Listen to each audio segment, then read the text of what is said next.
Olá, tudo na paz contigo? A recomendação de leitura do dia de hoje e a partilha de mensagem desse livro magnífico do Yogananda, Como Ser Feliz o Tempo Todo. E é muito interessante que quando eu comprei esse livro, eu era bem jovenzinho, devia estar no início da adolescência, e o título me chamou muito a atenção. Como Ser Feliz o Tempo Todo, e na verdade foi um choque para mim, porque aquilo me espantou. Como assim ser feliz o tempo todo, né?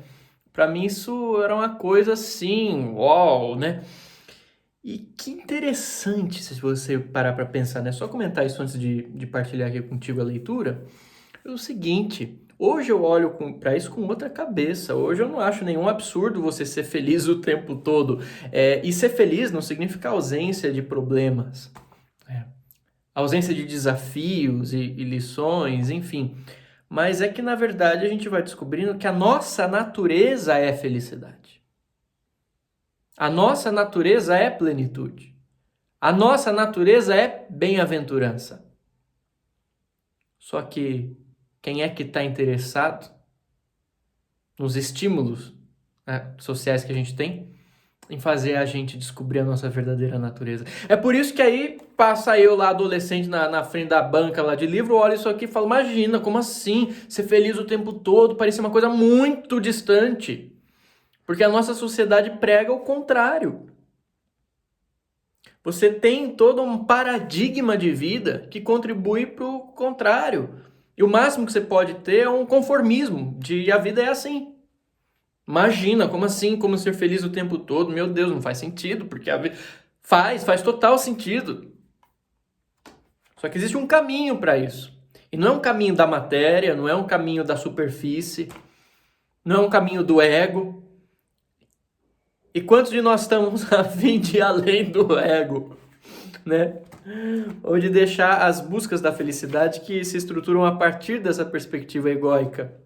Não que o ego não possa estar alinhado e acolhido dentro desse processo. Mas enfim, Yogananda vai dizer o seguinte aqui. O propósito da vida humana é encontrar Deus. Essa é a única razão da nossa existência. E aqui já tem uma objeção social sobre isso. Que a gente sabe que o conceito de Deus foi tão deturpado ao longo de tantos séculos, né? Divulgado por instituições que queriam poder, manipulação, e Deus às vezes virou sinônimo de né?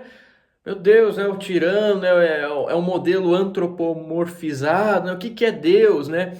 E a gente acabou deslustrando esse conceito. Só que o problema não é de Deus, o problema é nosso, que não soubemos interpretar, não soubemos buscar a nossa comunhão com essa realidade para entender o que ela significa para além das palavras, para além do nome teológico que a gente deu, né?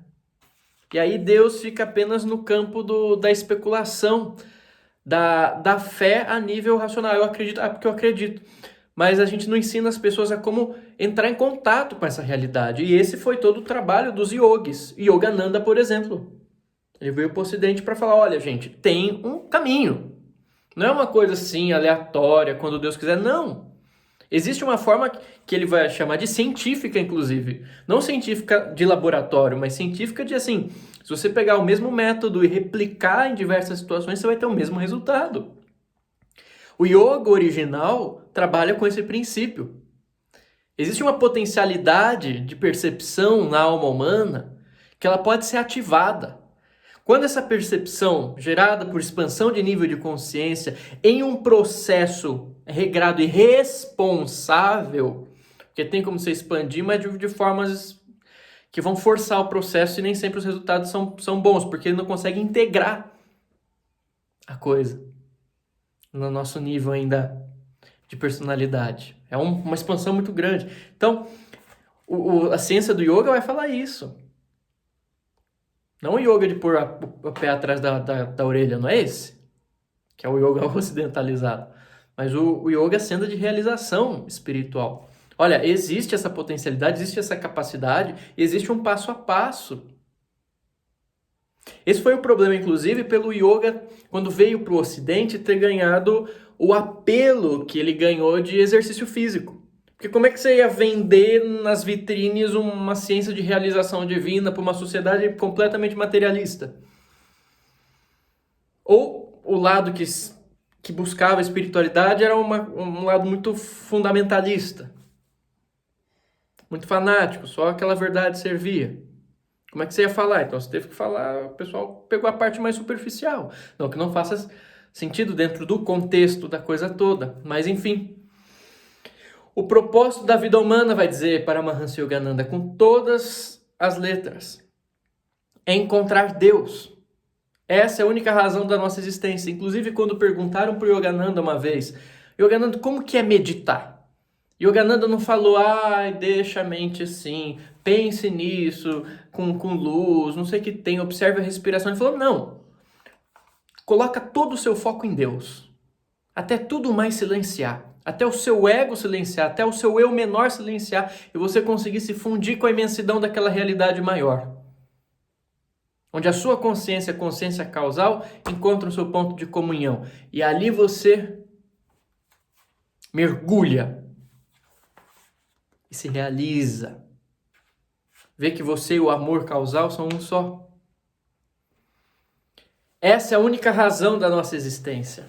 Por que ele fala isso? Porque ele é fanático? Não, porque ele entende que depois disso, todo o resto se encaixa por consequência.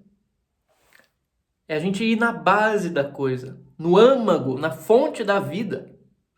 E a partir dela, a canção universal se exalta a partir da nossa experiência, da nossa existência. Essa é a única razão da nossa existência.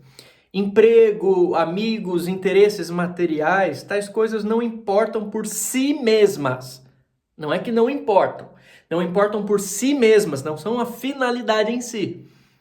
Se eu tenho tudo isso, mas não estou conectado à fonte que me dá esse contato com esse âmago de plenitude de vida, é como se você tivesse tudo e não se sentisse preenchido. Nunca poderão lhe dar a verdadeira felicidade pela simples razão de que nenhuma é completa. Só Deus abrange tudo. Por isso disse Jesus, buscai, pois, em primeiro lugar, o seu reino e a sua justiça. E todas estas coisas vos serão acrescentadas, em Mateus 6,33. Busque primeiro o doador de todos os dons, e receberá dele até os bens menores.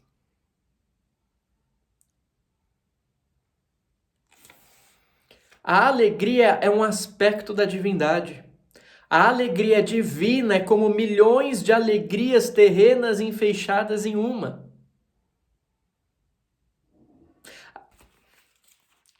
Eu vou falar. Aqui a gente está falando sobre realização espiritual, a gente está falando sobre autoconhecimento profundo. Aqui a gente está falando dessa busca de uma alegria que é superior a todas as pequenas alegrias que a gente é apresentado no mundo. E você pode ver qual que vai ser o interesse em números. Eu sei que tem bastante gente, com certeza, e que isso tudo também é muito uma questão de referência. Mas quantas pessoas vão estar interessadas nessa profundidade aqui? Depois pega um outro vídeo, vai lá na página inicial do YouTube, nos vídeos que estão bombando. Você vai ver que a galera tá toda focada naquelas alegrias que dão apenas um prazer fugidio. Ou seja, uma distração. Não é uma realização. Aí você vê como isso se reflete no planeta depois. Os yogis estão falando isso há muito tempo. Não só os yogis, os grandes místicos, místicas, santos e santas, mestres e mestras de todas as linhagens. A alegria é um aspecto da divindade. A alegria divina é como milhões de alegrias terrenas enfeixadas em uma. E a gente ouvindo que para ser santo a gente tem que ser de mal cavido, tem que sofrer, tem que... Não que os desafios não façam parte, mas o caminho da realização espiritual é um caminho de alegria.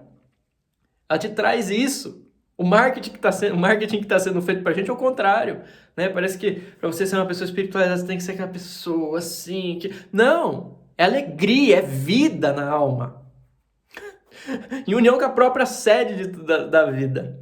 Procurar a felicidade humana é como pedir uma vela quando se está à luz do sol.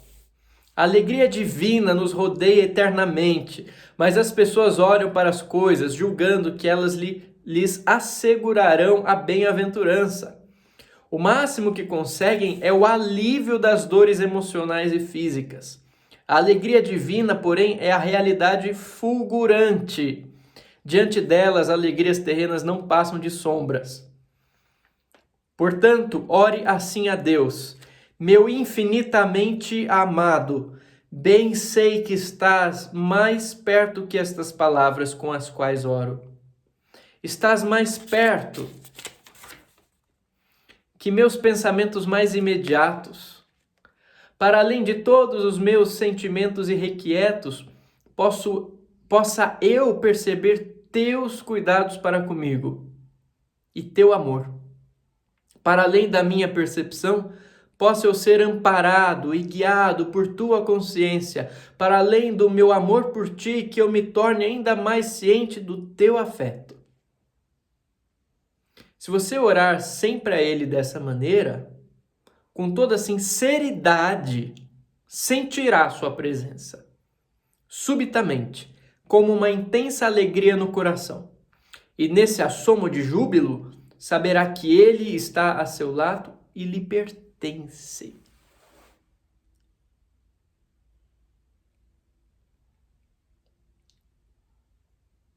Eu vou ler mais 2 trechinhos aqui, tá?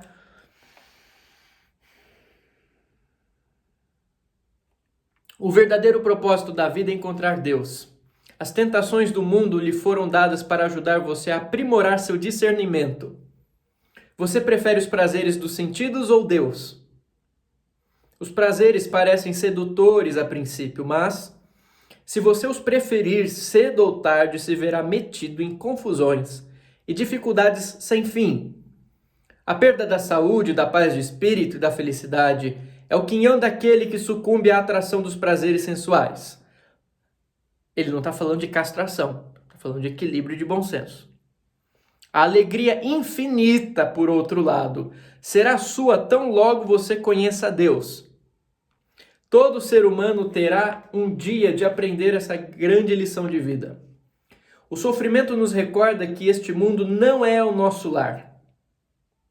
Se fosse perfeito para nós, quantas pessoas se disporiam a procurar outro melhor?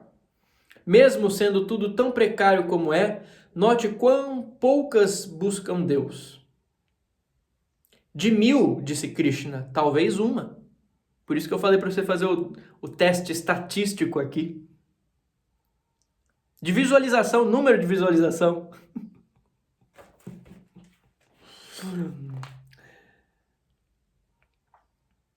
A lei da vida é esta. Quanto menos vivemos em harmonia com a verdade interior, mais sofremos. Quanto mais vivemos em harmonia com a verdade interior, mais experimentamos a felicidade que nunca morre. Portanto, nada pode nos afetar. Ainda que nosso corpo se consuma na doença e as pessoas, ridicularizando-nos, nos persigam. Por entre os caprichos da vida, permaneçamos sempre reverentemente centrados no eu interior. Afasta-te, conclama Krishna, do meu oceano de dores e misérias. Com Deus, a vida é um festim de alegrias, mas sem Ele é um antro de tribulações, penas e desapontamentos. E não, isso não é um texto de gente muito religiosa, de fanático, disso, não tem nada a ver. Para você entender, para a gente entender o que Yogananda está falando, a gente tem que ir além do conceito superficial que a gente aprendeu acerca de Deus. Enquanto esse Deus não puder ser vivenciado como uma experiência direta, no estado de quietude interior, de comunhão espiritual, na meditação profunda, nessa oração sem palavras, mas no silêncio, nessa conexão direta, a gente não vai poder julgar o que ele está falando aqui. Mas tenho certeza absoluta, ponho fé assim no que Yogananda fala, que quando a gente conseguir começar a tocar esses estados transpessoais e integrá-los harmonicamente à nossa vida, aqui na dualidade, essa felicidade pode sim ser possível. Não é ausência de problema, de perrengue, nada disso. Mas é algo que transcende ele. Não porque a gente vai ter felicidade, mas porque a gente vai descobrir que a nossa essência é felicidade. A nossa realidade é felicidade. Yogananda está falando isso. Você vai para os yogis do Tibete, eles vão falar a mesma coisa. Essas grandes almas que buscaram isso a sério. Isso aqui é experiência. Yogananda não era um fanático teórico. Ele era muito prático. E sabia o que estava falando. Que um dia a gente possa entender o que ele diz aqui. Um beijo na alma, fica na paz, brilha a sua luz e receba um abraço do tamanho do sol. Na paz.